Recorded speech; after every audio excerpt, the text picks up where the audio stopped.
Está no ar, Teologicamente, o seu podcast de teologia.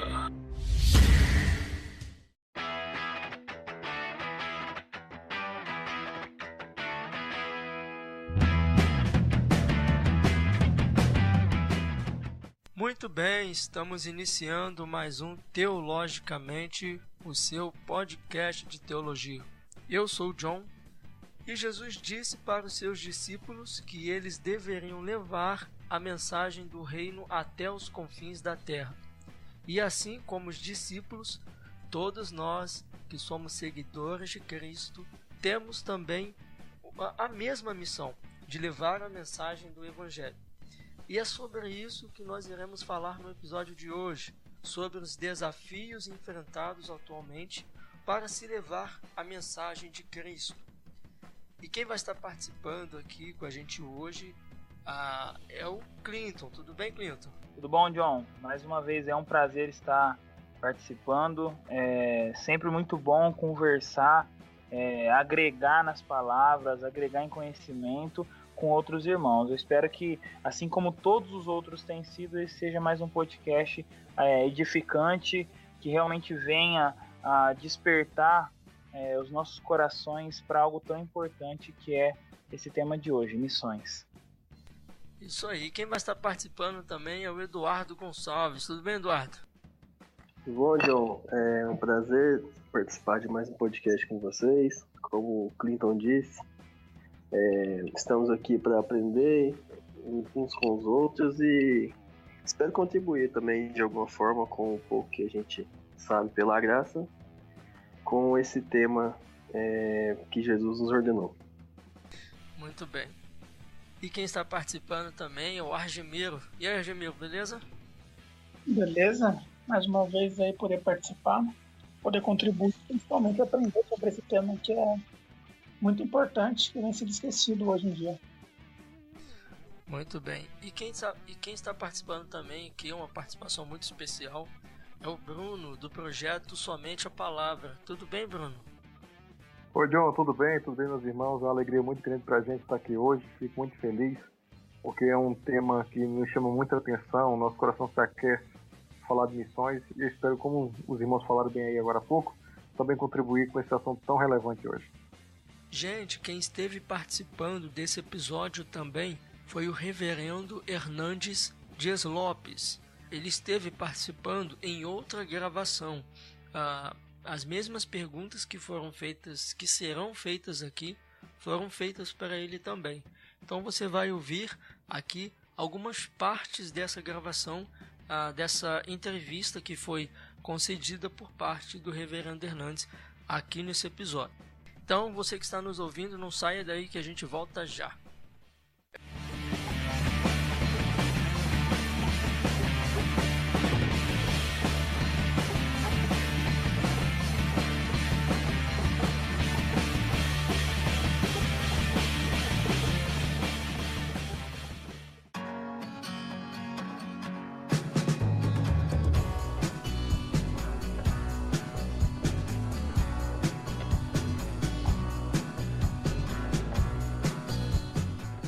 Graça e paz, sou eu mais uma vez, Jorge Eduardo, trazendo para vocês mais uma indicação de literatura cristã para que vocês cresçam na graça e no conhecimento do Senhor Jesus Cristo. Dessa vez, a minha recomendação é A Compaixão de Deus, a mensagem de Jonas para a igreja de hoje, do autor Augustus Nicodemos, publicado pela editora Vida Nova. Este livrinho de 86 páginas, bem pequenininho, também foi uma aquisição recente minha e eu li este livro este ano, de 2019. Gostei muito. Ele fala a respeito, é um comentário a respeito do livro de Jonas, que muitos de nós, quando lemos o livro de Jonas, nós pensamos que o personagem principal é o profeta Jonas, mas não. O personagem principal do livro é Deus, demonstrando a sua compaixão até para com aqueles miseráveis ninivitas, inimigos da nação de Israel. Eu vou ler um pedacinho aqui para vocês. Existem duas razões principais para estudar o livro de Jonas. A primeira é que ele revela muita coisa a respeito de Deus, uma vez que o grande protagonista do livro não é o profeta Jonas, mas sim Deus, que transparece em praticamente cada versículo, agindo, interagindo, sendo paciente, perguntando, respondendo, observando e assim por diante. Sei que estamos acostumados, desde as aulas do departamento infantil das igrejas, a estudar Jonas, e o foco desse estudo sempre foi o profeta fujão e desobediente, que se esquivou para longe do que Deus havia mandado. Jonas é sempre a grande estrela da história, pelo menos é assim que geralmente ouvimos e aprendemos. A verdade, no entanto, é que esse livro é sobre Deus, seu domínio sobre todas as coisas e sua misericórdia para com as pessoas. Não vou ler mais, porque senão vai estragar a surpresa. Então eu recomendo para vocês dessa vez A Compaixão de Deus, escrito pelo Augustus Nicodemos, publicado pela editora Vida Nova.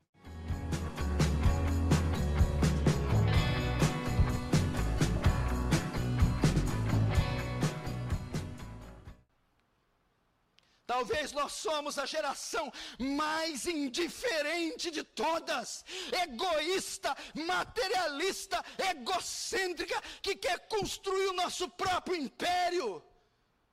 Deveríamos passar anos lendo as biografias dos grandes missionários, homens movidos por sentimentos internos, homens movidos por paixão. Jesus se compadeceu. O nosso descaso vem porque falta-nos compaixão. Eu vou pedir para o Clinton começar respondendo. Eu queria que você falasse para a gente, Clinton, e depois os outros fiquem à vontade para comentar, a definição da palavra missão. Qual é o significado, o contexto dessa palavra missão? Bom, John, nós temos aí o significado da palavra missão dentro de duas perspectivas, né? Nós temos a perspectiva bíblica do que é uma missão, né? Tendo em vista ali algo relacionado ao reino de Deus, uma ordem que foi dada e que precisa ser cumprida para que haja ali, no nosso caso, né? Para que haja ali uma obediência ao nosso Senhor. Se a gente for pesquisar o sentido de missão, nós vamos ver que é um tipo de incumbência que é dado a alguém que deve ser executado não importa como, precisa ser executado. E aí a gente olha que Jesus ele aplica essa mesma palavra missão dentro do contexto do Evangelho, né? Nós temos então esse dever, né, que é uma honra para nós, é um privilégio nosso poder partilhar a palavra de Deus com outras pessoas, e aí é nos dada essa missão. Então, o seu significado dentro do reino de Deus é uma ordenança que foi dada com o intuito, né, obviamente, de agradar a um Senhor, que é o nosso Deus. E essa palavra missão também, Gemiro, ela está relacionada também com enviar? Sim, também ela está relacionada com o enviar, né, porque missão, existe 3 formas de fazer missão, né? As formas básicas que as pessoas falam, que seria o ir, seria orar pelo missionário, e o principal, que é o enviar também. Porque por mais que missão você pode fazer em qualquer lugar, tem aqueles que Deus chamou para o ministério missionário mesmo, que Deus, e nós devemos enviar, devemos sustentá-lo, como nós vamos falar mais para frente, né? Mas o enviar também é um dos pontos principais de missão, né? Porque é uma ordem. É como se fosse um pedido ou uma ordem de Deus. Então, uma ordem você cumpre, você envia. Eu entendo que essa palavra que o Clinton colocou através do dicionário como incumbência, ela define bem o que é necessário a gente fazer, né? A pedido ou por ordem de outro. Então, quem nos ordenou foi o próprio Cristo, como a gente vai falar mais à frente. Então, entendemos que isso é uma obrigatoriedade de cada cristão. Tem uma frase que eu gosto muito que diz que todo cristão é um missionário. Então, nós somos chamados a essa graça de levar a outras pessoas a mesma cura que um dia veio até nós, Então isso acaba sendo não só uma tarefa, algo que Jesus nos ordena, mas também se torna um privilégio de falar sobre uma cura que também nos alcançou um dia. Como que o senhor define a palavra missão? Bom, a palavra missão, ela tem a ideia de você entender o compromisso da agenda que Cristo estabeleceu para a igreja. Sereis minhas testemunhas, tanto em Jerusalém como em toda a Judeia, Samaria, até os confins da terra. Missão é levar esta mensagem do Evangelho aqui, ali e além fronteiras ao mesmo tempo. Eu queria que o Bruno, que ele falasse um pouco para a gente sobre essa prática de missões. A prática de missões é algo assim que vem do coração de Deus, é um plano de Deus, é uma ação, um plano missionário, um plano de ação missionária que vem do coração de Deus? Olha, John, eu não tenho nenhuma dúvida disso. Porque quando eu penso em missão, primeiramente eu penso em submissão. Sub, debaixo, miss e missão. Ou seja, eu estou debaixo de uma missão. Jesus disse uma vez que eu vos dou poder. Então, nós temos que entender que nós não temos poder. Tudo que nós temos vem do alto, vem de Cristo. Então, a missão, quando nos é dada, e ela vem da parte de Deus, é uma preocupação de Deus com a humanidade. Tanto que, até a volta de Cristo, a pretensão é que todos ouçam o Evangelho, todos sejam pregados, a palavra de Deus seja pregada até nos confins da terra. Então, nós temos esse papel de missionários. Eu entendo também o seguinte, que todo aquele que é salvo em Cristo Jesus, ele é missionário. Isso não é um papel de um pastor, não é um papel de um líder de igreja. Todo cristão, ele é missionário. Ele tem a função, eu chamo isso de função, de exercer esse supremo benefício que é ser missionário. Porque quando Jesus fala para a gente a respeito disso, ele dá muito carinho, dá muita ênfase. E olha que houve um preparo grande dos apóstolos e de muitos aqueles que foram lançados ao ministério de evangelizar, de pregar a palavra, foi o ministério missionário. Então, eu vejo primeiramente que a missão está debaixo de uma autoridade. E nós precisamos entender isso. Porque muitos até querem fazer missão, mas não se submetem a estar debaixo de uma autoridade. E isso é um risco muito grande. Porque quando você sai sem estar debaixo dessa autoridade, sem estar debaixo da permissão de Deus, coberto por Ele, embasado por Ele, cheio da sua palavra, você, além de ir despreparado para o campo, você também oferece risco para as pessoas a qual você vai pregar o Evangelho. Ótimo. Quem quiser comentar, pode ficar à vontade. Só complementando com uma frase, que é a frase de Spurgeon, que ele diz, né, que todo cristão ou é um missionário ou é um impostor. Então vocês entendem, vocês veem assim, essa prática de missões, ela é algo assim que está relacionado com aquilo que Deus faria enviando seu Filho ao mundo para remir o mundo. Está relacionado a isso. Bom, na verdade, eu vejo que o próprio Deus ele deu início à missão, né? A gente vê que a partir do momento em que o homem cai, né, a partir do momento em Gênesis 3, em que o pecado entra no mundo, nós vemos ali Deus ele prometendo para Adão e Eva, né, representando a humanidade, ele promete um descendente, lá em Gênesis 3,15. Então ele promete a solução para o problema que tinha acabado de entrar no mundo. Então, o próprio Deus é quem dá início a essa ideia de missão, que é o quê? É você levar a outras pessoas aquele evangelho que um dia chegou até você e apresentou para você a sua realidade, apresentou para você a sua condição de pecador diante de um Deus santo, alguém que precisava de uma solução, alguém que estava em dívida com Deus, né? Todos devedores, né, diante de Deus, mas ainda assim ele começa isso, né? Até não sei se a gente poderia chamar de trabalho, é um trabalho que Deus começa ali a partir do momento que o pecado entra no mundo. E aí, se nós formos olhar, por exemplo, um texto bem comum, que é o texto lá de Paulo em 2 Coríntios, ele vai dizer, né, que a nova criatura, as coisas velhas elas se passam, né? Tudo se faz novo e tudo mais. Aí o próximo versículo disso é dito o seguinte: isso tudo provém de Deus, que estava em Cristo reconciliando consigo mesmo o mundo. E aí o próximo versículo coloca: e a nós então foi dado o ministério da reconciliação. Ou seja, o próprio Deus nos reconcilia consigo mesmo e nos envia para poder levar o evangelho para que outros também possam se reconciliar com ele. Então eu vejo que isso realmente é a essência de quem Deus é, com certeza está contida nisso. É o meio pelo qual Deus designou para aqueles que haverão de crer.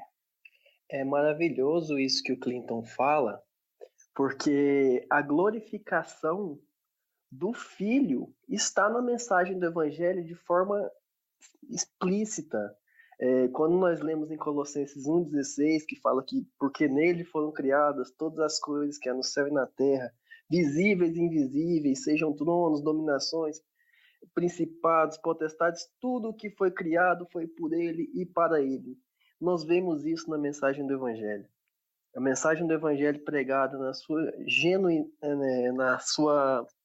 de forma genuína, nós glorificamos a pessoa do Filho, porque ele é a consumação da mensagem do Evangelho. Quando Jesus Cristo morre e ressuscita, como o Clinton disse, ele reconcilia consigo o mundo. Então, isso é maravilhoso. Essa mensagem ela tem que ser espalhada a todos os povos, porque é um tesouro escondido. Você está entendendo? Então, que os irmãos possam compreender a importância de compartilhar essa mensagem, de pregar essa mesma mensagem a todos os povos, porque, infelizmente, hoje é uma mensagem escondida. O texto que eu citei... Fica à vontade, irmão. Eu só vou complementar o texto que eu citei, para que os ouvintes possam aí ter a referência. 2 Coríntios 5, versículo 17 em diante, né? Assim que se alguém está em Cristo, nova criatura é, as coisas velhas já passaram, eis que tudo se fez novo. Isso tudo provém de Deus, que nos reconciliou consigo mesmo por Jesus Cristo e nos deu o ministério da reconciliação. Isto é, Deus estava em Cristo reconciliando consigo mesmo o mundo, não lhes imputando os seus pecados, e pôs em nós a palavra da reconciliação. E olha, esses dois últimos versículos eu não me lembrava, né? Mas olha que interessante. De sorte que somos embaixadores da parte de Cristo, como se Deus por nós rogasse. Rogamo-vos, pois, da parte de Cristo, que vos reconcilieis com Deus. Aquele que não conheceu o pecado, o fez pecado por nós, para que nele fôssemos feitos justiça de Deus. Eu observo que o Evangelho de Deus, ele é o poder de Deus aqui na Terra. O Evangelho ele é extraordinário. É ele quem muda a realidade de uma sociedade. É ele que tem poder para entrar na divisão da alma e do espírito de um ser humano e transformar. É ele que pega as coisas que não são para confundir as que são.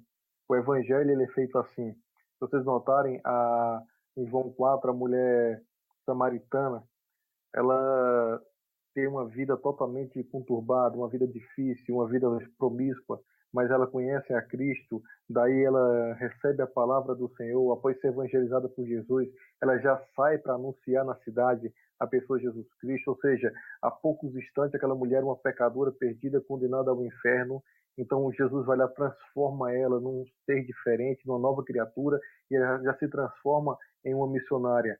Maria Madalena, uma mulher também que tinha vários demônios nela, se não me engano 7 agora, não estou bem lembrado, mas Maria Madalena também vai seguir todo o ministério de Jesus Cristo, e com certeza evangelizando, indo de cidade por cidade com Jesus. Paulo, como vocês bem conhecem também, um homem que tinha uma vida totalmente voltada contra o evangelho, e Paulo vai no caminho do Damasco ter um encontro com Jesus e se transforma mais na frente, anos depois, como o maior bandeirante do evangelho, o maior plantador de igreja do evangelho até hoje. Então, a gente observa que a evangelização, ou ser missionário, é uma missão extraordinária, é um bem supremo, é algo extraordinário. Não tem palavras para descrever o que é ser missionário, o que é empunhar em mãos a Bíblia e de porta em porta, de casa em casa, nos presídios, nas favelas, onde quer que seja, pregando e anunciando o Evangelho. Porque quando você olha para 1 Pedro, capítulo 2, versículo 9, que diz: porém, vós sois geração eleita, sacerdócio real, nação santa, povo de propriedade exclusiva de Deus. E olhe que esse versículo ele não para por aí, porque muita gente pega esse versículo, acha lindo ele, como ele realmente é, mas não conclui o versículo, que ele vai dizer o seguinte: cujo propósito é proclamar as grandezas daquele que vos convocou das trevas para a sua maravilhosa luz. Ou seja, nós não éramos geração eleita, ele nos fez geração eleita. Nós não éramos sacerdócio real, ele nos fez sacerdócio real. Nós não éramos também uma nação santa, hoje nós fazemos parte de uma nação santa. Nós não éramos o povo de Deus, hoje nós fazemos parte do povo. E melhor ainda, povo de propriedade exclusiva dele, mas com um propósito para isso. Aqui na Terra, nosso propósito diante de tudo isso é de anunciar o Evangelho. Por isso que missão é algo que tem que aquecer o coração da igreja. E eu acredito que a igreja ela não se constrói de fora para dentro, mas é de dentro para fora. A igreja tem que sair a anunciar o Evangelho. É por isso que a parábola do semeador diz que o semeador saiu a semear. A missão não é a igreja que cria. A missão é dada por Cristo à sua igreja. A igreja executa a grande comissão, levando esta mensagem do Evangelho na sua cidade, na sua região, na sua nação e em todas as etnias da terra. Então, a missão não é criada pela igreja. A igreja executa a missão que foi delegada pelo próprio Senhor da igreja, que é Jesus Cristo. Certo. Como vocês estavam falando a respeito dessa prática de missões, a gente pode perceber que é algo que não é o homem quem provoca, né? É algo que vem do coração de Deus mesmo, que nasceu ali no Jardim do Éden, com a queda do homem, como o Clinton falou, e que Deus colocou essa responsabilidade e esse propósito no homem, né? Mas é algo que vem de Deus, né? Essa vontade de nós cristãos temos de pregar o Evangelho, ela realmente vem de Deus, John, bem colocado por você. É porque nós entendemos a nossa miséria. Nós que somos cristãos, nós não olhamos para o outro com altivez, com arrogância. Nós, uma vez resgatados pelo Evangelho, nós somos incumbidos dessa missão de pregar o Evangelho. Eu acredito que não há como nós não pregarmos o Evangelho, visto que nós vemos claramente a diferença da vida que nós tínhamos anteriormente para a vida que nós temos hoje, para a vida que Deus nos trouxe. Como Pedro disse, um sacerdócio real, um povo adquirido. Então, Deus pagou com o seu sangue cada uma dessas pessoas que creem no Evangelho. Que me lembra a história dos jovens moldavianos, né, que saíram, se venderam como escravos para pregar em uma ilha que não aceitava cristãos, dizendo que o sangue de Cristo receba a justa recompensa por cada gota derramada. Então, essa é a verdadeira missão do Evangelho. É isso que nós, como cristãos, somos responsáveis por fazer. Algo que Deus planejou em seu coração, mas que entregou em nossas mãos agora, seu povo. Amém. Talvez nós somos a geração mais indiferente de todas, egoísta, materialista, egocêntrica, que quer construir o nosso próprio império.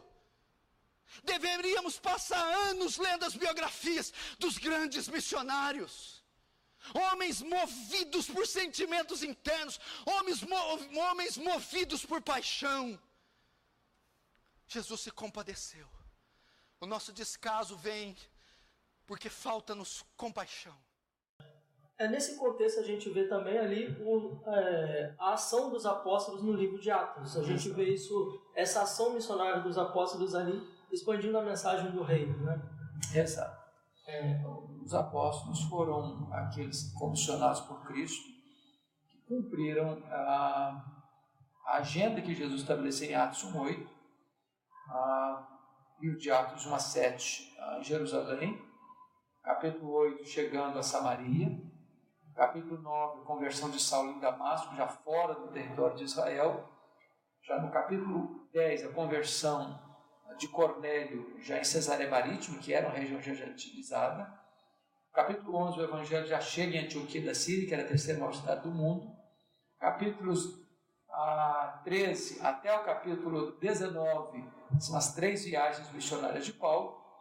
Então, você percebe que o Evangelho alcança todo mundo daquela época, nesse período dos apóstolos, cumprindo a agenda que Jesus estabeleceu em Atos 1:8. Rapaz, eles fizeram o que nós não fazemos hoje. Eles foram o que nós não somos hoje. Os apóstolos, eles entenderam perfeitamente o anúncio da pregação da palavra de Deus. Quando eu vejo hoje uma igreja voltada para a igreja, irmãos preocupados com o seu carro, com o seu bem-estar, com sua vida, com as suas coisas, e não tem um olhar expandido para a pregação do evangelho, eu acredito que gera uma dor no coração de Deus, uma tristeza no coração de Deus, porque os apóstolos, eles abandonaram tudo, largaram tudo, eles soltaram os seus afazeres, as suas vidas, os seus sonhos, os seus projetos, para não mais eles viverem, mas Cristo viver neles. E a expansão do primeiro século da igreja, a igreja primitiva, ela é um tapa na cara, na realidade nossa hoje, atualmente. Porque o que eu olho hoje no campo missionário, eu vejo muito os irmãos preocupados em ficar dentro da igreja. Eu vejo o adolescente comprando uma calça bonita, um short bonito, um tênis bonito, nada contra você ter uma roupa bonita, mas para você ficar dentro da igreja. Eu não vejo ninguém mais querendo se dedicar a ir, a sair, a ir lá fora, a anunciar o evangelho. Então, é uma compreensão muito rasa. Eu até me arrisco em dizer aqui que eu acredito que essas pessoas não compreenderam ainda o evangelho. Elas não ainda se antenaram na vida delas o que é o evangelho em si. Porque os apóstolos, eles tiveram esse papel, e foi um papel crucial, fundamental. A igreja se expandiu por Éfeso, Tessalônica, Cesareia Marítima, todos esses lugares se expandiu graças à coragem, ao desempenho daqueles homens. E olhem, observem que eles não tinham nada a favor deles. Hoje nós temos essa ferramenta extraordinária que é a comunicação, que é a internet, essa expansão de anunciar o evangelho. Eles não tinham isso. Eles não tinham. O que eles tinham era uma sandália empoeirada, pergaminhos em mãos e o coração queimando, ardendo em dar a sua vida pelo evangelho. Eles se sentiam felizes quando eram açoitados pelo evangelho. Eles não temiam a morte pelo evangelho. Então, eles tiveram esse papel fundamental, extraordinário. Inclusive, nós só estamos aqui hoje falando de evangelho graças a esses homens. Se você for ver a história da igreja primitiva, eles deram o evangelho chegou a nós com respingos de sangue dos mártires da igreja, esses homens extraordinários. Na verdade, eu acho que eles entenderam o que diz em 2 Coríntios 4:18. Não olhemos para as coisas que se veem, mas para as coisas que não se veem. Porque as coisas que se veem são passageiras, mas as coisas que não se veem são eternas. Quando você olha para a eternidade, quando você entende que sua vida aqui é passageira, você não vai ter medo dela, de perdê-la. Você vai sentir mais pena, mais medo de ver um amigo seu, um irmão seu, não sendo salvo, mas alguém sendo condenado para o inferno vai te tocar mais do que você perder um bem nessa terra. O problema é que nós olhamos muito para a coisa dessa terra, achamos que a nossa vida aqui vai ser eterna. Por isso que nós não conseguimos viver como a igreja primitiva. Na igreja primitiva, eles entendiam isso. Eles não olhavam para o que eles têm hoje, eles olhavam para Cristo. Eles olhavam para a eternidade. Nós não entendemos a eternidade. Parece que pregar a eternidade virou algo que não é comum mais. Porque o que pregamos, o que vemos é o hoje, o amanhã, tudo aqui nessa terra. Eu tenho que ter um bom carro, eu tenho que ter estabilidade, eu tenho que ter... Mas e se minha vida acabar? Nós não pensamos na morte. Nós não pensamos que a nossa vida é uma linha que em breve ela vai acabar, e quando ela acabar, nós vamos estar na eternidade com Cristo. Quando nós colocarmos a eternidade com Cristo como prioridade na nossa vida, aí nós vamos ver de onde que Cristo nos tirou, nós vamos sentir a compaixão pelo nosso irmão, nós vamos querer que eles sejam salvos, nós vamos querer levar a palavra para ele. Nós vamos querer realmente ser embaixadores de Cristo, ser pequenos cristos aqui na terra, ser igual a Cristo. Mas, enquanto não entendermos isso, vamos ficar nisso que o Bruno falou, de adolescentes irem na igreja, mostrar a roupa bonita, achar que o culto de domingo é só aquilo, que eu não preciso evangelizar, que isso é trabalho dos missionários, trabalho do pastor. Mas a Bíblia fala que é para todos nós. Olharmos para a eternidade é para todos, não é para uma única pessoa, não é para um grupo de pessoas. Pode comentar, quem quiser ficar à vontade aí, Clinton, pode ficar à vontade. É interessante a gente olhar para trás e refletir nessas coisas, porque a gente vê diferença. Nós vemos que o próprio apóstolo Paulo era um homem que trabalhava, ele não era alguém que estava ali integralmente, né, só na pregação. O cara, ele fazia as tendas, ele tinha o trabalho manual dele, que com certeza demandava tempo, e ele com certeza ficava cansado. Mas ainda assim a gente vê o empenho dele em plantar novas igrejas, o empenho dele de bater de casa em casa, e ensinando, né, o evangelho. Não só isso, em Atos a gente ainda consegue ver um apóstolo Paulo que ia dentro das sinagogas para poder debater sobre o evangelho, ensinar para os judeus ali que Jesus Cristo era o cumprimento da profecia do Antigo Testamento. Então, desculpa não temos, não adianta, não tem como a gente argumentar com nada, porque nós não temos desculpa, não temos nada que justifique. Se não é feito, não é feito por hipocrisia, né? Talvez por sermos impostores, como Spurgeon disse, mas desculpa não existe. Eu acredito que é importante a gente olhar para o trabalho deles ali no começo e olhar para a gente, porque a história serve como um aprendizado, como uma lição, né? A história ela nos ensina que erros foram cometidos no passado, né? Acertos também. Então a gente vai olhar para os erros e não cometer eles hoje. A gente vai olhar para o acerto, pegar aquilo que a gente consegue aplicar e fazer. Então, na era apostólica ali, até mesmo um pouco depois, logo nos primeiros séculos, a gente vê a igreja se dobrando diante de uma cultura que não queria saber do evangelho, mas ainda assim a gente vê muitos ali evangelizando e fazendo aquilo que a gente falou no começo, cumprindo a missão. É bom. Eu queria só. Pode falar, Me falar. permita, querido, me perdoe, só para fazer uma observação. O Clinton Sim. foi muito feliz agora na colocação dele, quando fala da relação de Paulo com o trabalho e o servir na igreja. Eu ouvi um relato de um pastor. Chegou para mim e disse assim: rapaz, o que me atrapalha hoje é ter que trabalhar e ter que estar na igreja. E eu não consigo, em sã consciência, entender o que atrapalha isso, porque a Bíblia diz que tudo que fazemos para a glória de Deus. Ou seja, nós misturamos com essa história de na vida secular. Paulo não tinha uma vida secular, tinha uma vida sagrada. Ele não queria ser pesado aos irmãos, ele trabalhava e trabalhava duro. Para construir uma tenda dessa, ele levava cerca de 3 dias para fazer uma dessa. E mesmo assim, ele encontrava tempo para meditar, para estudar, para poder pregar o evangelho, visitar os irmãos. Ele servia afinco na obra de Deus. E eu vejo hoje uma dificuldade muito grande dos irmãos na questão do servir, porque ser missionário é servir, e muitos não querem servir, e quando você diz assim, não posso, você está dizendo que você é maior do que Jesus, porque o próprio Jesus disse que veio para servir. E um assunto, muito sério, é muito delicado a situação que nós vivemos hoje. Eu acho muito delicado, muito preocupante, porque esse secularismo que está tomando conta da igreja brasileira tem feito homens chamados por Deus se acomodarem e dizer que não podem porque não tem tempo, porque trabalham demais. Como assim? Eu acredito que Deus coloca você no seu trabalho para estrategicamente você também evangelizar no seu trabalho, você ser um canal de Deus naquele lugar, uma ferramenta.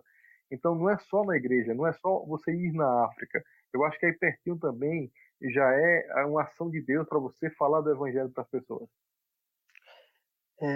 Eu só queria pontuar uma coisa que a gente ainda não comentou aqui ainda, tentando no sentido de que existem 2 tipos de ociosidades dentro da igreja, de preguiças. É a preguiça do ir, porque a pessoa às vezes não quer ir pregar, ela se acovarda atrás dos apóstolos, dos missionários, dos pastores. E existe um outro tipo de preguiça, de ócio, é o ócio teológico, porque às vezes as pessoas, aquelas aqueles mais corajosos têm até vontade, disposição de sair a pregar. Mas eles não sabem absolutamente nada de teologia, nem sobre o Cristo que eles dizem pregar. Então, hoje, acaba que quando saímos às ruas, aí no Rio de Janeiro tem bastante, vemos muitas pessoas em praças, em ônibus, pregando.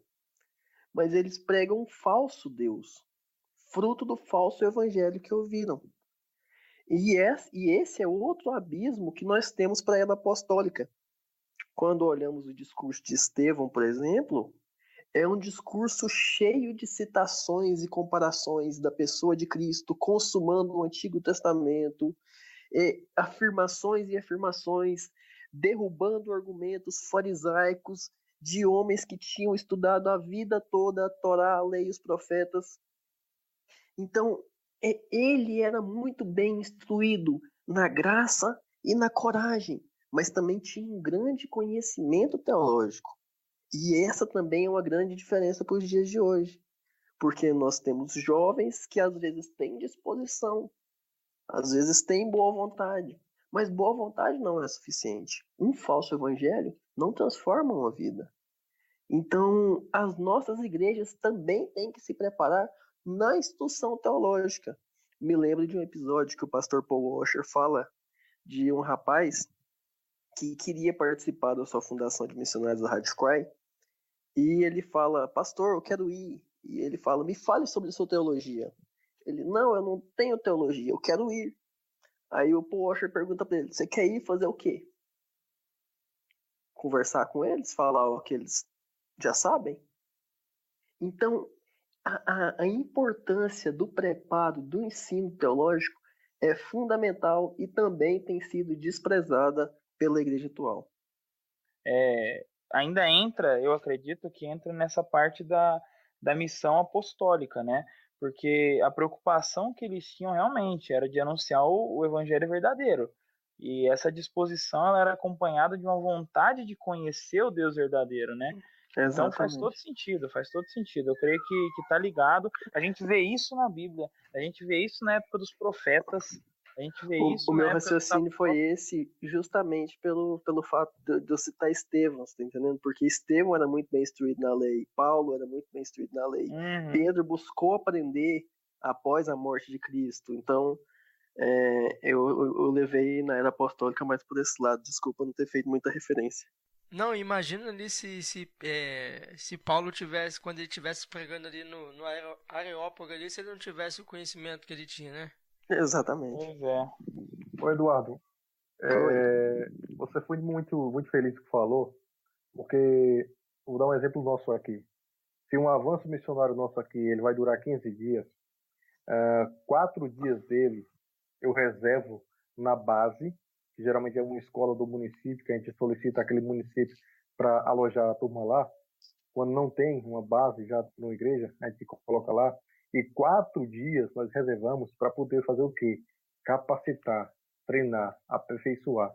Porque nós acreditamos aqui, pelo menos eu tenho esse pensamento, não sei se os irmãos comungam da mesma opinião, mas a questão não é só ir, é como ir também.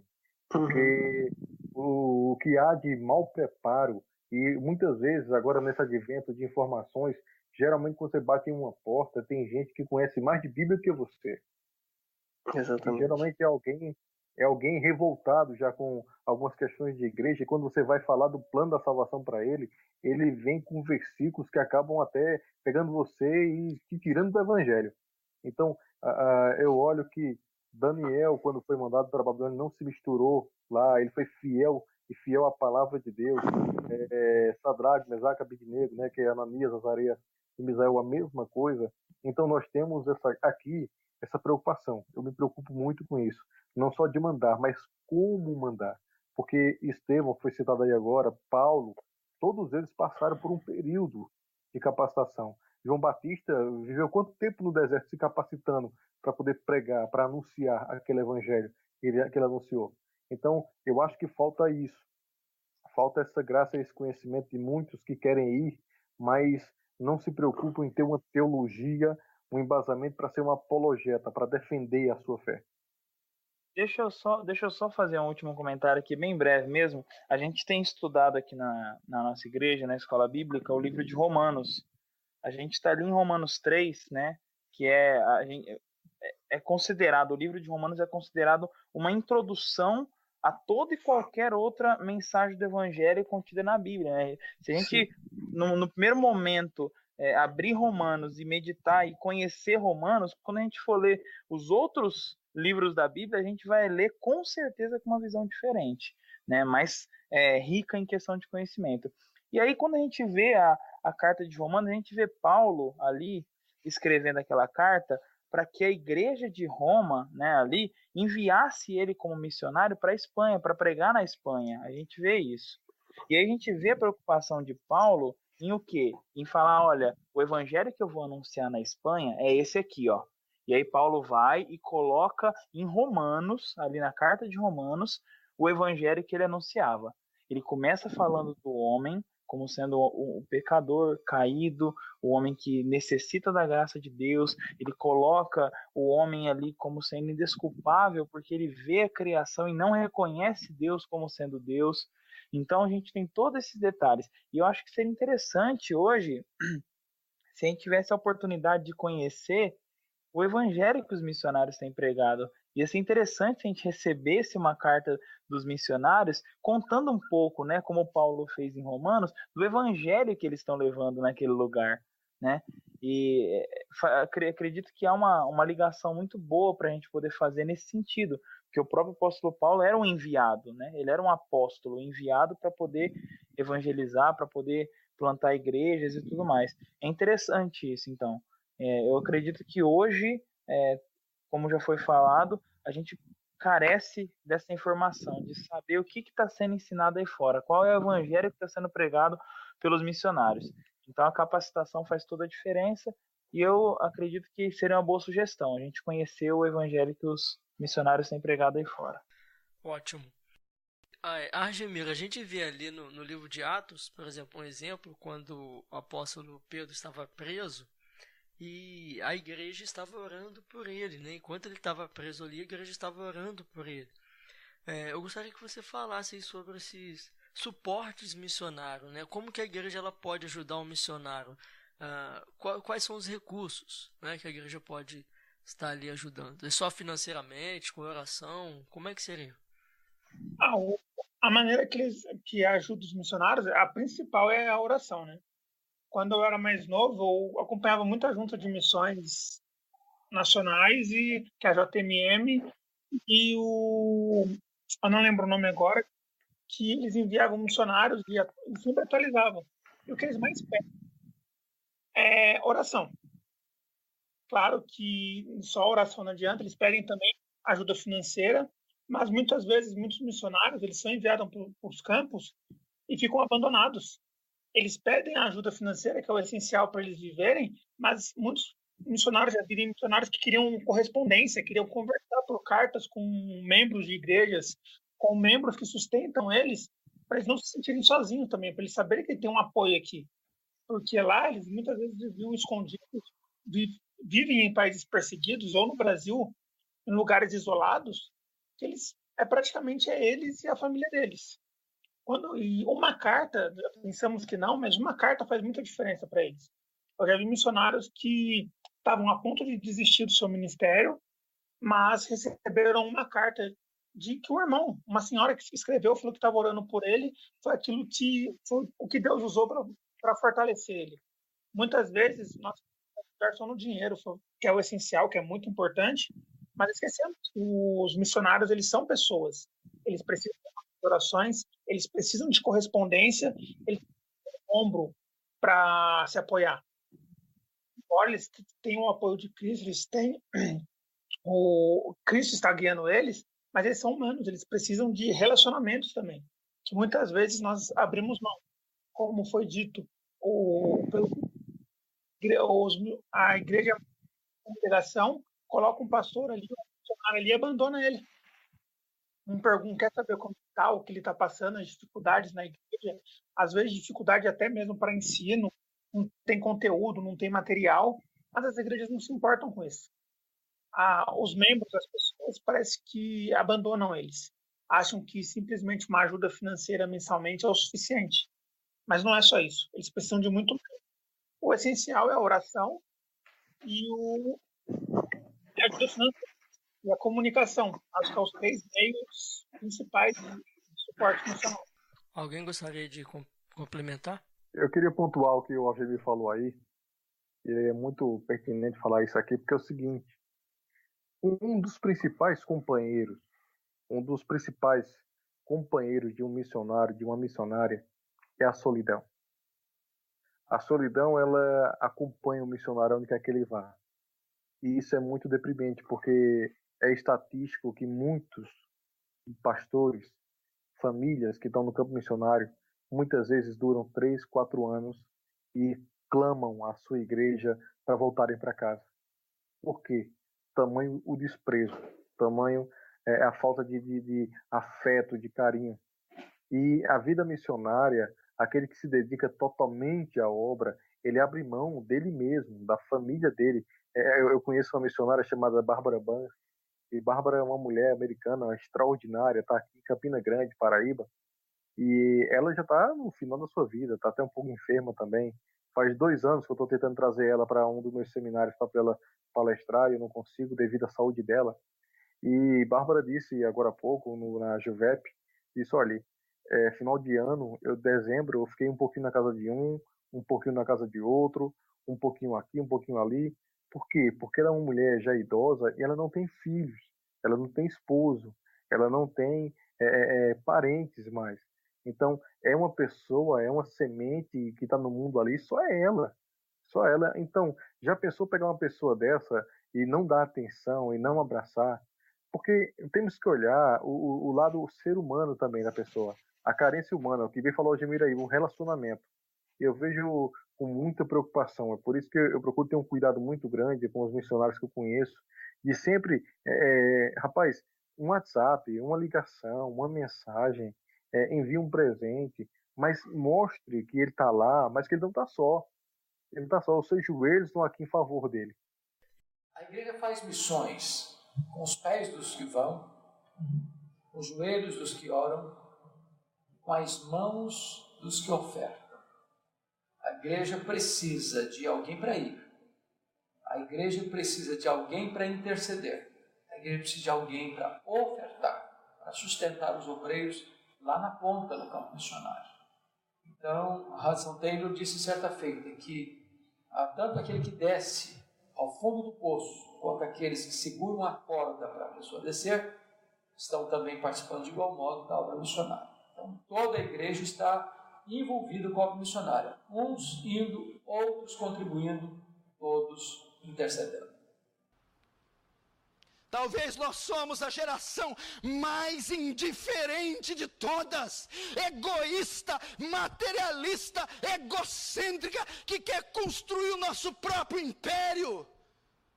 Deveríamos passar anos lendo as biografias dos grandes missionários. Homens movidos por sentimentos internos, homens movidos por paixão. Jesus se compadeceu. O nosso descaso vem porque falta-nos compaixão. Eu gostaria que o senhor falasse um pouquinho do evangelicalismo brasileiro, de uma forma bem rápida, desde a origem até praticamente os dias atuais. Como que foi esse processo da evangelização no território brasileiro? Veja bem, a igreja evangélica brasileira chega com as igrejas históricas, né? A igreja congregacional, a igreja metodista, a igreja presbiteriana, mais tarde as igrejas batistas, em 1910 as igrejas Assembleias de Deus, na década de 60 as igrejas chamadas neopentecostais. O evangelicalismo brasileiro, a igreja evangélica brasileira, ela é multifacetada. Você tem desde as igrejas mais conservadoras, as igrejas mais ultra-pentecostais, você tem desde igrejas, infelizmente, liberais também, igrejas que são fiéis à palavra. Eu creio que hoje a igreja evangélica brasileira precisa de 2 coisas. Primeiro, ela precisa de uma reforma, voltar às origens dos apóstolos, a doutrina dos apóstolos. Muitas igrejas se desviaram, seja pelo liberalismo, seja para o sincretismo. Outras igrejas precisam certamente de um reavivamento, porque, e não obstante preservem essa doutrina, perderam o fervor. Então, nós precisamos, na igreja evangélica brasileira, tanto de reforma quanto de reavivamento espiritual. A gente tem aí o início do protestantismo aqui no Brasil, e a gente tem um relato muito interessante, né, com relação ao próprio João Calvino, né, encaminhando missionários para pregar o evangelho aqui. A gente vê que dali em diante nós temos algumas coisas que começam a acontecer, algumas notícias que começam a borbulhar e começa a se espalhar, uma notícia boa, uma novidade, algo interessantíssimo. E dali para frente nós temos muitos homens aqui no Brasil, a exemplo de missionários de fora, pregando o verdadeiro evangelho por aqui.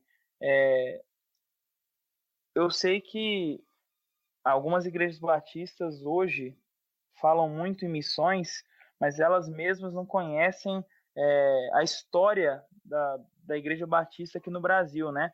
Elas mesmas não conhecem a maneira como foi fundado, sangue derramado para que, como o Bruno bem disse aí em outro momento, sangue derramado para que hoje a gente conseguisse ter igrejas saudáveis, igrejas sérias pregando o evangelho. Então, eu não me recordo bem a data de surgimento, onde tudo isso começou, mas a história relata para a gente algo muito interessante quanto a isso, quanto ao envio de missionários para cá, o começo disso aqui no Brasil. 10 de março de 1557. Pronto. Obrigado, Eduardo. Por nada. Já continua aí já. Vamos lá. Então, é celebrado, né, o primeiro culto protestante no Brasil no dia 10 de março de 1557. E é bom pontuar que esses pastores, chamados huguenotes, eles eram calvinistas franceses, e a França passava por um sério período de crise religiosa, e muitos deles procuraram asilo aqui. Mas eles também deixaram a sua terra, sabe? Eu acho que é isso que é importante a gente perceber, que esses pastores também saíram do país deles, deixaram o que tinham lá e vieram para um país desconhecido, uma terra desconhecida, compartilhar e falar do amor de Cristo. 3 desses pastores acabaram martirizados. Então, pagaram com a própria vida e respondendo 15 perguntas de Villegagnon, que era um adepto do catolicismo. Ele elaborou 15 perguntas, e esses pastores, em 12 horas, redigiu o que hoje é conhecido como a Confissão de Fé de Guanabara, afirmando a sua fé, tendo a certeza do que criam e, acima de tudo, glorificando a Deus a ponto de dar as suas vidas por elas. E eu acredito que isso é evangelho, isso é missão, e isso começou aqui no Brasil e traz seus impactos e seus frutos até hoje. Ô Eduardo, qual que foi a data mesmo que você disse? 10 de março de 1557. 1557. A gente tem, muito interessante, em 1800, lá na frente, a gente vê a fundação ali da igreja presbiteriana, né, com o Ashbel Green. É interessante ver como que Deus ele foi trabalhando desde o começo, mesmo com tantas mortes, mesmo com tantas coisas acontecendo, tanto sangue derramado. Deus ele vem trilhando ali um caminho para que a igreja dele fosse edificada realmente de muitas maneiras que ninguém imaginava. E a gente vê a frase de Tertuliano fazer todo sentido, né? Que por vezes, essa frase de Tertuliano batia na minha cabeça e eu não entendia ela. E aí eu pude compreender que o sangue dos mártires é realmente a semente da igreja. É interessante como que mesmo em meio a tantas mortes, a igreja continua crescendo, continua se expandindo. Eu separei uma frase do Ashbel Green, Clinton, até por coincidência ou por providência de Deus. Eu separei uma frase dele. Ele diz: sinto fortemente que preciso ter um conhecimento mais claro de Cristo, e um senso perceptível da sua presença e amor. Ser missionário sem ter amor fervoroso por Cristo e zelo pelas almas é mau negócio. Devo renovar a minha consagração. Amém. E a gente vê que todo o contexto aí dos envios dos missionários era de perseguição, né? Então houve essa necessidade de expandir, de sair de onde estava, do comodismo, para atingir outras áreas, né? A gente vê que precisou demandar tempo, precisou demandar recurso, e Deus ele usou toda a situação, como o Eduardo colocou muito bem aí, dos problemas que estavam acontecendo fora do Brasil, para que chegassem pessoas no Brasil em busca de refúgio, em busca de asilo. E aí, através dessas pessoas, a gente vê Deus usando toda a situação, usando todas as pessoas ali, usando a igreja para poder cumprir o papel que ela tem nesse mundo. Ela tem esse papel. E aí, uma coisa que eu fiquei de falar anteriormente, eu vou falar agora, é interessante ver que Deus ele estabelece não só os fins, que é o que? A salvação de almas, mas ele também estabelece o meio, que é o que? A pregação do evangelho. Então, ao mesmo tempo que Deus ele consuma a salvação, ele também vai colocar ali na vida da igreja a pregação do evangelho, que é o meio pelo qual ele vai salvar as pessoas. Então, tem como uma igreja não ser missionária? Tem como um cristão não ser missionário? É contradição de termos, é incoerente, não cabe. Alguns dizem, né, que calvinista não evangeliza, né? Sendo que os primeiros evangelistas aí foram calvinistas, né? Não só os primeiros, a gente tem tantos nomes, né, de pessoas que se deram a vida para isso, né? A gente tem, por exemplo, o próprio William Carey, a gente tem o Adoniran Judson, a gente tem o próprio Hudson Taylor lá na China também, a gente tem o próprio George Miller com o trabalho que ele tinha com crianças, né, em orfanatos, construiu não sei quantos orfanatos aí e usou isso para a pregação do evangelho. Então, é um argumento que não cabe, né? Argumento que não cabe você rotular alguém como alguém que não evangeliza por conta disso. Um cristão, ele vai evangelizar. Ou isso, ou ele não é um cristão, como já foi dito aqui também várias vezes que nós citamos Spurgeon, né? Ou é um missionário, ou é um impostor. Não tem como ser meio termo, não tem como ser metade nisso. Ou é 8 ou é 80. Chegou tão fresquinho pra gente aqui, né, o evangelho, porque logo após a reforma, em 1500, a gente percebe que menos de meio século depois chega aqui ao Brasil já esse evangelho. E é um evangelho fresquinho pra gente, né? Bom, saudável, salutar. E com o passar dos anos, com o passar do tempo, as outras denominações, outros pensamentos aí começaram a introduzir sorrateiramente dentro da igreja pensamentos, métodos e tudo mais, e foi estragando o negócio, né? Foi fazendo com que o evangelho não fosse mais o evangelho de Deus, fosse o evangelho dos homens. E a gente vê a construção disso pelas várias e várias coisas que acontecem ainda hoje, frutos de lá atrás.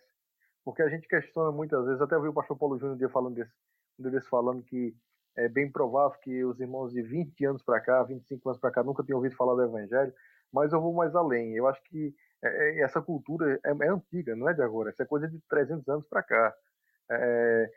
Foram colocados várias denominações, pensamentos diferentes.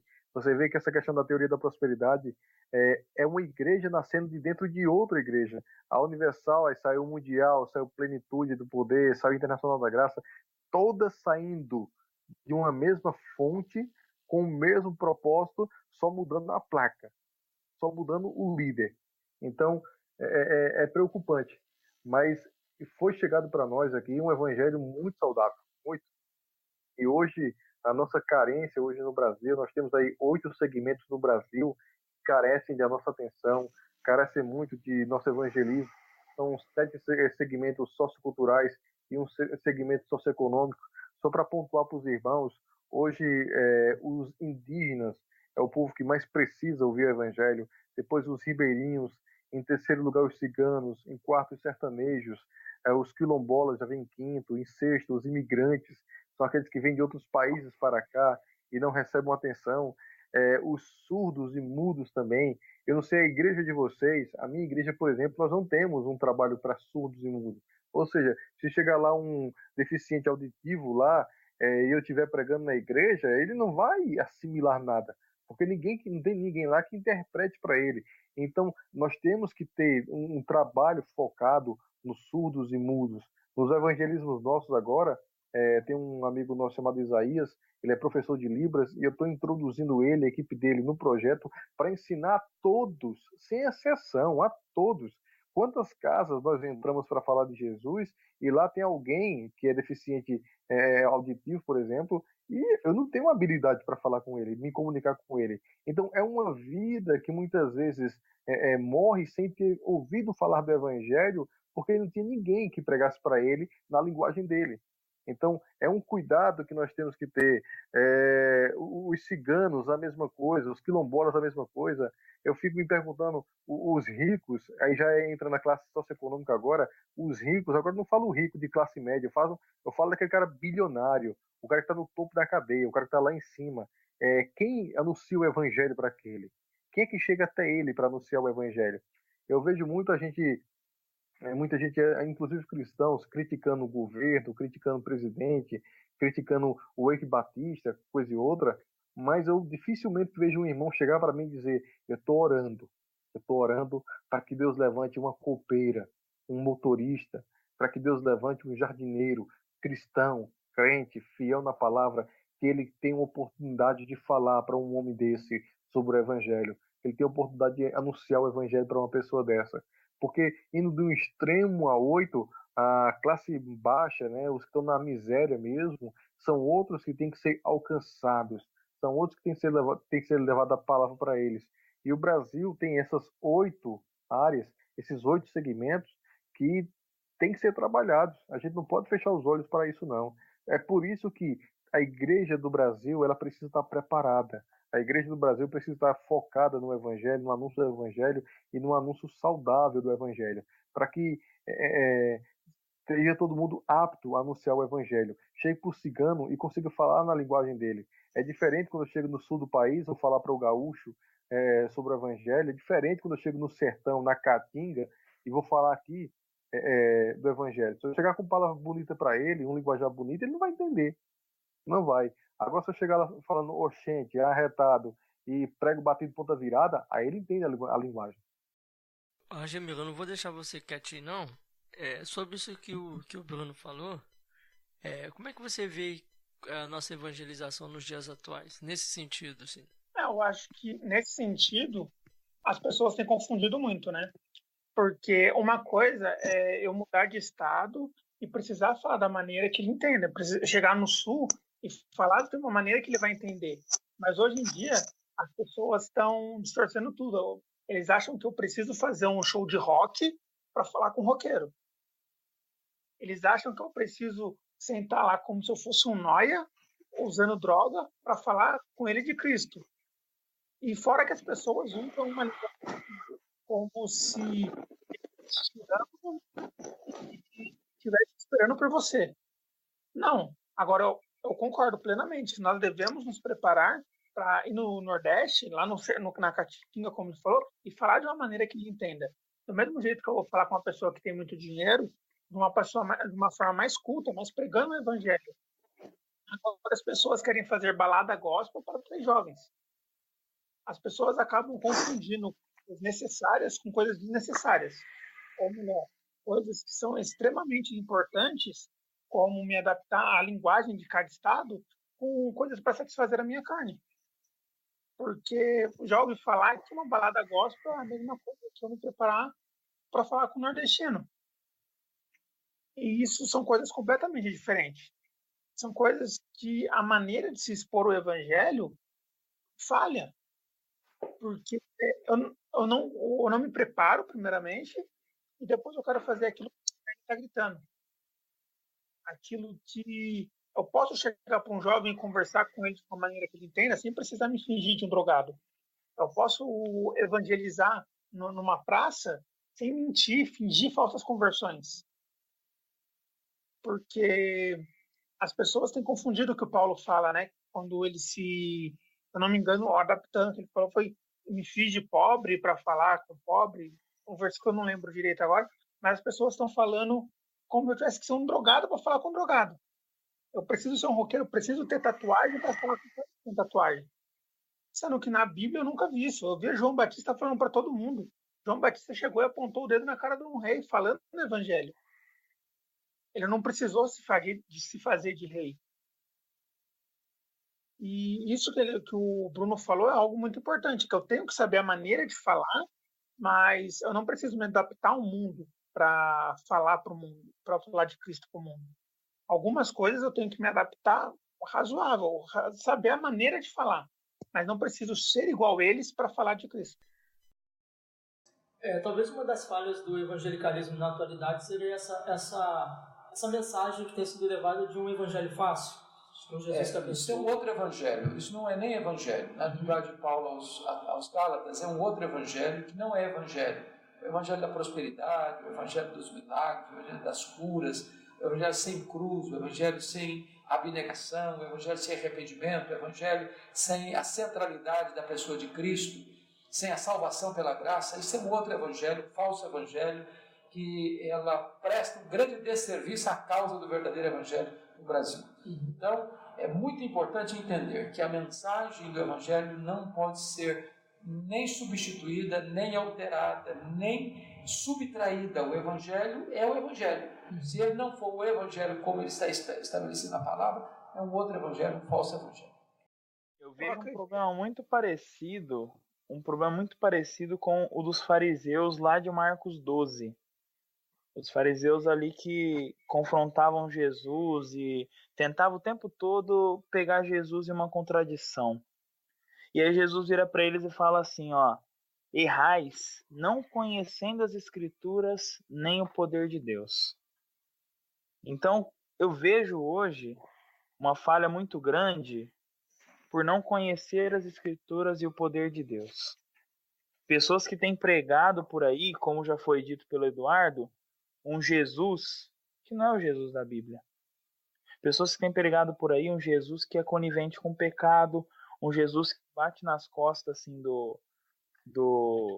de qualquer pessoa, não importa se ela é membro de uma igreja ou não importa se ela se ela se diz evangélica ou não, mas é aquele Jesus que no dia do juízo final ele vai chegar assim para você, ele vai te chamar, ele vai colocar na balança e falar assim, você fez um monte de coisas legais, coisas boas, você ajudou as pessoas, você alimentou perdido, você agasalhou pessoas com frio, você cuidou de criancinhas, e assim, você fez umas coisas ruins também e tal, mas colocando a balança aqui, tá vendo aqui a balança? Uma balança cósmica assim, então, você fez mais bem do que mal, vai lá, entra, você tá no céu. Então é esse tipo de Jesus que tem sido pregado, é o Jesus do povão, é o Jesus que se você chega no céu assim, cheio de pecado, Deus vai olhar para um lado, olhar para o outro e falar assim, vai, ninguém tá vendo, entra, dá o tapinha nas costas e te empurra para dentro do céu. Então, a falta de conhecimento de quem é o Jesus da Bíblia tem feito toda a diferença. Então, muitas pessoas até usam o texto de Paulo lá em Filipenses, né?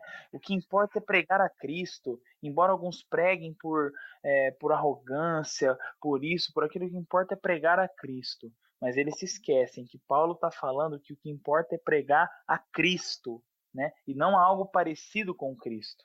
Paulo está colocando em prioridade a pregação do verdadeiro evangelho.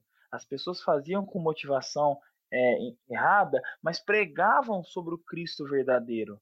Deus usava pessoas, e até usa, até hoje, pessoas aí, usa ímpios, usa qualquer pessoa para poder falar, cumprir o propósito do Deus verdadeiro. Então, acredito que a falta de conhecimento de quem é o Jesus da Bíblia está levando muita gente a ser membro de igreja, a investir milhões em missões, mas não está fazendo o trabalho correto. Acredito que a intenção possa ser boa, mas intenção boa não resolve. Eu acredito que a igreja está muito mais preocupada em encher o templo dela do que em pregar o verdadeiro Cristo. Porque você pregar um Deus de prosperidade, você pregar um Jesus te ama, você pregar que Deus vai, como o Clinton falou, de ter uma balança cósmica, a sua igreja vai lotar. Agora, você pregar o evangelho legítimo, da pessoa ter que carregar sua cruz, de mortificar sua carne, de viver Cristo, a sua igreja não vai encher. Para que eu vou pregar isso, então? As pessoas querem muito mais resultados, querem muito mais números do que verdadeiras conversões. Porque o que mais vemos hoje, métodos de ser evangelismo, métodos de a igreja encher, métodos de eventos, de movimentos, mas as pessoas não pregam isso em nenhum movimento. E se ela pregar a Cristo, esses movimentos não vão estar cheios. Há poucos dias atrás teve um movimento do The End nos Estados Unidos, o pessoal falou que foi um marco histórico. Mas foi um marco histórico para quê? Um estádio cheio de jovens de sentir, mas não foi pregada a palavra verdadeira. A maioria dos jovens dali eu posso garantir que saíram e foram viver de qualquer forma no mundo. Porque pregar o evangelho não atrai números. Pregar o evangelho não enche igreja. E eu acredito que a igreja tem falhado nisso. Ela tem se preocupado mais em quantidade do que qualidade. Porque se uma igreja se preocupasse em ter 10 membros fiéis ali mesmo, o evangelho o tipo de evangelização teria mudado. Esses movimentos não existiria. Mas o mundo gospel hoje, eu acredito que envolve até muita a evangelização também, a forma de evangelizar. Porque para atrair as pessoas do mundo, eu faço as coisas do mundo, eu ajo como as pessoas do mundo e coloco um Deus que me agrada. Um Deus que vai alisar o seu pecado e não vai te confrontar. Eduardo, você acha que as disputas teológicas também têm atrapalhado aí, tem sido um dos impasses do evangelismo atualmente? Eu acredito que tem sua parcela de responsabilidade, mas em teologia em si, eu acredito que um pouco esse impacto é menor, porque nós temos sim as doutrinas teológicas que diminuem a imagem de Cristo, mas o que eu acredito que seja um problema principal é as pessoas tornarem Cristo a imagem do Deus incorruptível, a imagem do homem corruptível, porque as pessoas querem tornar a imagem de Deus a imagem de si mesmas. Então, por exemplo, deixa eu exemplificar. Acredito que nós, seres humanos, entendemos a corrupção do próximo porque nós somos corruptos. Deus não, Deus é santo. Então eu acredito na limitação do meu intelecto, que Deus vai perdoar o pecador, porque eu perdoaria. Por que Deus não perdoaria? Ele teve boa intenção, ele fez querendo acertar. Então, como nós passamos um ar de perdão para essas pessoas, nós acreditamos que Deus assim o fará porque nós fazemos. As disputas teológicas em si, acredito, não creio que tenha tanto impacto. Pode existir dentro do arminianismo, ou até o semi-pelagianismo, como existe hoje. Infelizmente, a visão teológica da soteriologia de quase todas as igrejas evangélicas no país, um apelo exacerbado ao ímpio, no sentido de que, como coloca Deus um ser que fica de joelhos perante a sua criação, implorando que ela venha e se arrependa de seus pecados. Deus é soberano, está sentado no mais alto trono, não se curvará diante de nenhuma criatura, e ai daquele que não crê na sua palavra, porque o evangelho é o poder de Deus para todo aquele que crê. Quem não crer será condenado, porque a ira de Deus sobre ele permanece. Então, Deus não é a nossa imagem. Deus é santo, puro e justo, e vai condenar com retidão e justiça todos aqueles que não creem.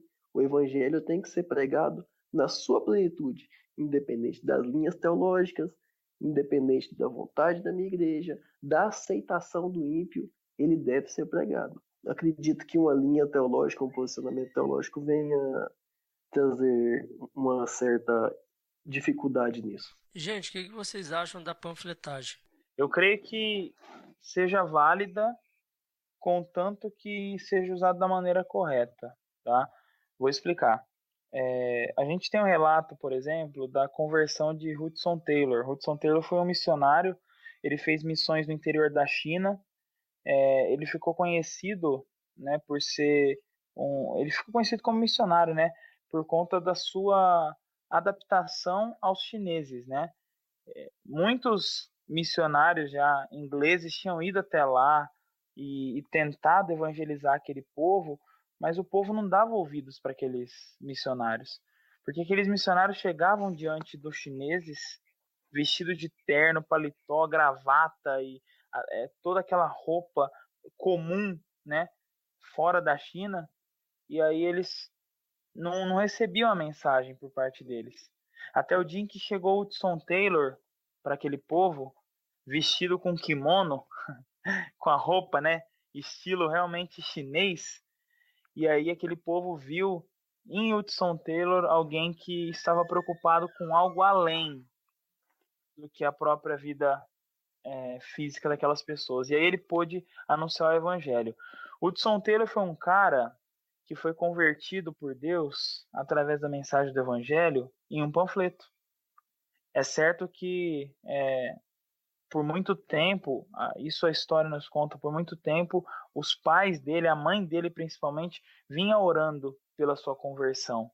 E aí o que a gente tem de relatos, isso eu li no livro A Missão de Deus, um livro publicado pela editora Vida Nova, que conta a história de vários missionários. Conta ali que Hudson Taylor foi convertido a partir de um folheto, enquanto a mãe dele estava em uma reunião de oração com outras mães, orando pelo próprio filho. Então a coisa meio que aconteceu ali simultaneamente, isso a história nos conta, simultaneamente, enquanto a mãe dele já vinha orando muito tempo pela conversão dele, orando muito tempo para que Deus chamasse ele para realmente o evangelho, ele então, lendo um panfleto que a mãe dele havia deixado lá, ele pôde ler a mensagem do evangelho naquele panfleto e ser convertido. É óbvio que isso é um caso raro, é uma exceção? Via de regra, não é assim. A gente sabe que as coisas não funcionam assim. Mas panfletos que contenham mensagens bíblicas, conteúdos bíblicos, né? Panfletos que contenham o evangelho, eu creio que é válido. Ele por si só, não. Porque muitas pessoas separam o evangelismo do discipulado. Mas, na verdade, a gente sabe que uma coisa está interligada à outra. Se eu tenho o alvo de evangelizar uma pessoa, eu preciso então ter em mente que eu vou precisar discipular essa pessoa. Essa é a ordenança do ID. O ID fazer discípulos não acaba aqui. ID fazer discípulos de todas as nações, batizando-os em nome do Pai, do Filho e do Espírito Santo, ensinando-vos a guardar tudo que eu vos tenho ordenado. Então, o ensino, o discipulado, ele tem que ser algo também que faz parte disso. Então, a panfletagem por si só, ela pode realmente nos surtir efeito. Tem pessoas, e eu creio que a maioria das igrejas hoje, simplesmente entrega panfletos e acha que aquilo foi evangelismo. Mas eu creio que vai além disso. Eu creio que a panfletagem precisa vir acompanhada de uma preocupação para além. Talvez ali o endereço da igreja, talvez ali marcando uma visita, enfim, algo que vá além de só panfletar. Talvez nós somos a geração mais indiferente de todas, egoísta, materialista, egocêntrica, que quer construir o nosso próprio império. Deveríamos passar anos lendo as biografias dos grandes missionários. Homens movidos por sentimentos internos, homens movidos por paixão. Jesus se compadeceu. O nosso descaso vem porque falta-nos compaixão.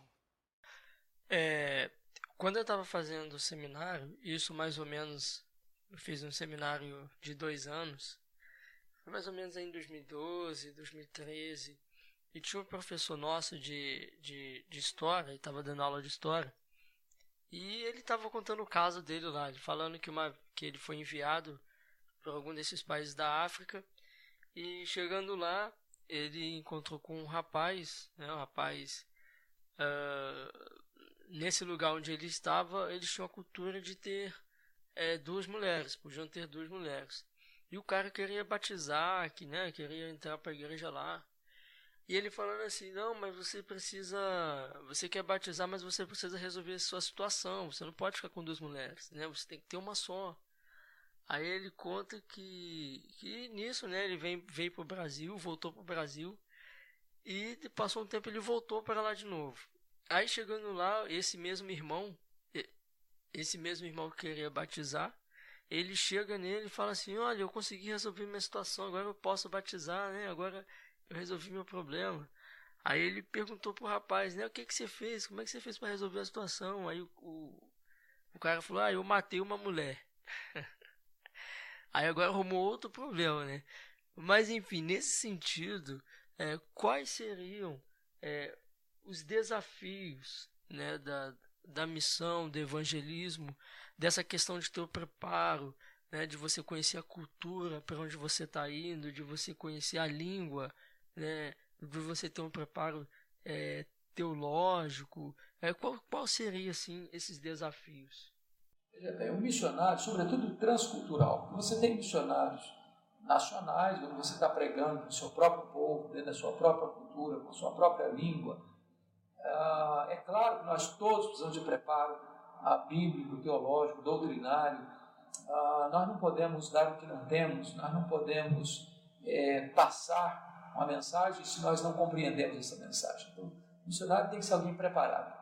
Agora, quando se trata de uma obra missionária transcultural, esse preparo ainda precisa ser mais refinado, porque você tem que estudar a língua desse povo, é um outro idioma, uma outra cultura, uma outra realidade geográfica. Então, tudo isso o missionário precisa entender, da linguística, da antropologia, da cultura, do idioma. Não que ele vai mudar a mensagem, mas esta mensagem única, esta mensagem que não pode ser alterada, precisa ser levada a esse povo dentro da sua formatação linguístico-cultural. Spurgeon fala que às vezes a gente, tentando adoçar a boca de alguém com mel, né, a gente pode causar enjoo nele. Então, o que ele queria dizer? Que às vezes a gente tenta pregar uma mensagem fácil, mas causa uma coisa ruim. Então, o melhor método para pregar um evangelho puro, para levar uma mensagem de acordo com as escrituras para ensinar as pessoas, é simplesmente mostrando a Bíblia como ela é. Eu acredito nas coisas bem simples, no sentido evangelístico. Para mim, o evangelho é um mendigo tentando ensinar o outro onde achar o pão. É um evangelismo parecido com o de Filipe, que quando se vê sem argumentos, fala vem e vê. Mostrar o Cristo, como o Clinton colocou, o Cristo verdadeiro. Então, quando você mostra, você leva a pessoa a contemplar o Cristo verdadeiro nas Escrituras, isso é suficiente. E as pessoas nem isso hoje têm aprendido, né? O problema principal não é soteriologia, escatologia, não é as várias dissensões teológicas que assolam a igreja, não é nada disso. É simplesmente as pessoas desconhecerem a mensagem do Evangelho. Uma vez que você é alcançado por essa mensagem, fica simples você explicar ela ao seu próximo, às pessoas.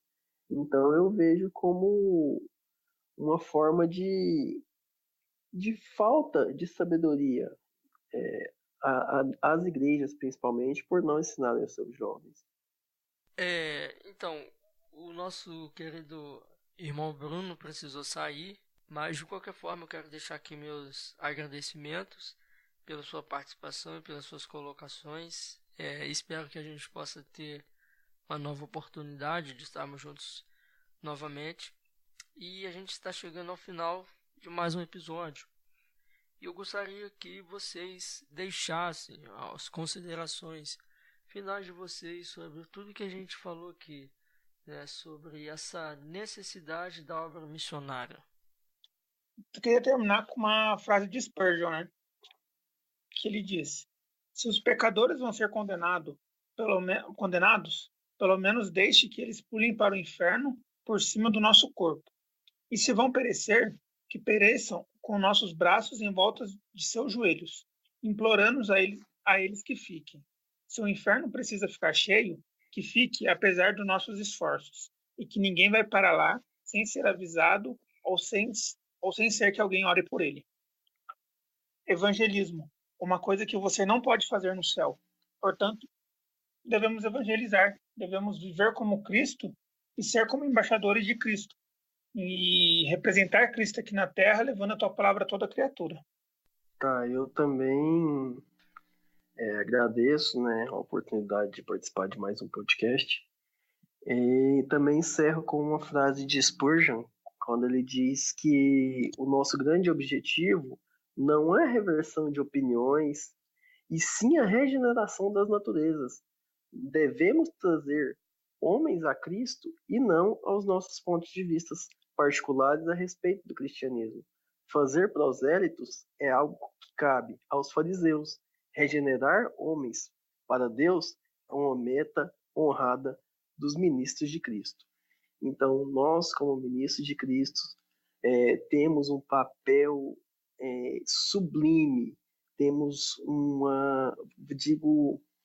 no sentido de privilégio, poder compartilhar essa maravilhosa mensagem que glorifica o Deus que nos resgatou. E mais uma vez, então, agradecemos a oportunidade de poder falar sobre o Evangelho de Cristo e que os irmãos que estão ouvindo possam compreender a importância desse ato, desse mandamento e desse privilégio que o Senhor Jesus Cristo deixou para nós. Bom, para que a gente conclua, então, gostaria só que fosse chamada a atenção, isso no bom sentido, tá? Isso com muito amor. Muitas pessoas, elas são dispostas a fazer missões, elas são dispostas a até irem para o campo missionário, mas o foco dessas pessoas são as outras pessoas. Elas dizem que o mais importante em missões são as vidas, são as almas. E esse pensamento, ele não é o pensamento bíblico. Tem uma frase muito interessante do Dr. Martin Lloyd Jones, que ele diz que o objetivo supremo dessa obra, que é missões, é glorificar a Deus. Esse é o ponto central, esse é o objetivo que deve dominar e sobrepujar todos os demais objetivos. O primeiro objetivo da pregação do Evangelho não é salvar almas, é glorificar a Deus. Não se tolerará que nenhuma outra coisa, por melhor que seja, nem por mais nobre, usurpe esse primeiro lugar.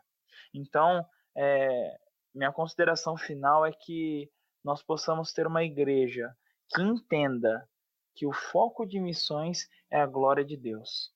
O foco do culto é a glória de Deus. O foco das conversas é a glória de Deus. Sempre deve ser a glória de Deus. Nunca, jamais, em primeiro lugar, pessoas. Nunca, jamais, em primeiro lugar, coisas. Mas a glória de Deus. Tudo deve partir, qualquer outro pressuposto, qualquer outra opinião deve partir através dessa. Missões existe para a glória de Deus. John Piper diz que o desafio missionário existe e persiste porque o culto pleno a Deus ainda não existe. O culto pleno a Deus é exatamente essa volta ao pensamento de que tudo deve ser para a glória dele. Então, enquanto missões não for feita para a glória de Deus, não vai ser a missão de Cristo que estará sendo feita. Pode ser que seja uma ação social, pode ser que seja uma missão particular, mas não a missão do Evangelho, não a missão ordenada por Cristo. Essa missão ordenada por Cristo é a missão para a glória de Deus. Então, a minha consideração final é essa. Por que você quer fazer missões? Por que missões é importante para você?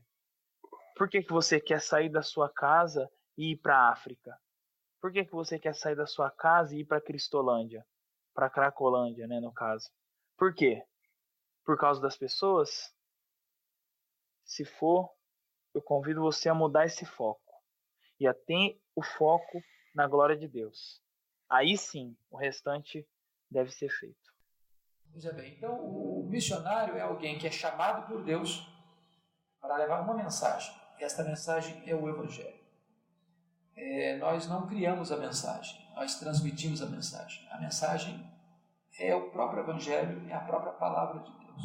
Cabe-nos levá-la com integridade, com inteireza, com fidelidade, com urgência, com unção do Espírito Santo, entendendo que nós somos semeadores, nós regamos, mas quem dá o crescimento é Deus. Os frutos não são administrados pelo homem, são dados pelo próprio Deus.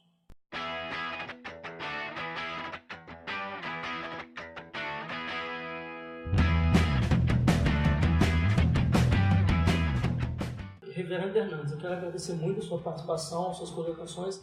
Eu tenho certeza que quando as pessoas estiverem ouvindo, elas vão receber muito dessas suas palavras. Amém. Muito grato pela oportunidade da entrevista. Eduardo, Argemir e Clinton, eu quero agradecer vocês mais uma vez pela participação de vocês. E é isso aí, como foi dito, que nós possamos ser verdadeiros missionários do Senhor. Não importa se estamos ajudando a obra missionária com recursos, com orações, ou se nós estamos indo para a missão, para o campo missionário. E que a gente possa ter entendimento que todo cristão é um missionário, né? Todo cristão, ele é um missionário. Seja na pregação do Evangelho, nós fazemos missão, seja no nosso serviço, seja ali seja no culto, seja nos lares, ou qualquer lugar que nós estejamos, seja quando a gente passeia com a nossa família, com os nossos amigos, nós estamos dando testemunho do Evangelho através das nossas vidas. Então que fique isso em entendimento para nós, porque às vezes a gente pensa que fazer missão é eu sair daqui lá para a África, né? Eu sair daqui lá para os Estados Unidos. Não, mas quando eu falo com o meu vizinho do Evangelho, quando eu falo do meu próximo, aquele que está perto de mim, sobre o Evangelho, eu estou fazendo missões. Que a gente possa ter entendimento sobre isso e, como o Clinton falou, fazer isso para a glória de Deus, né? Não por glória pessoal, mas pensando em fazer isso para a glória de Deus. Eu quero agradecer a você que nos ouviu também até o final. Muito obrigado pela sua participação. E como eu sempre digo, né, teve algo que você ouviu e você não concorda com a gente, deixa aí os seus comentários, deixa a sua participação, isso é importante para a gente. Então eu agradeço por esse episódio, por mais essa gravação e até a próxima, se Deus quiser.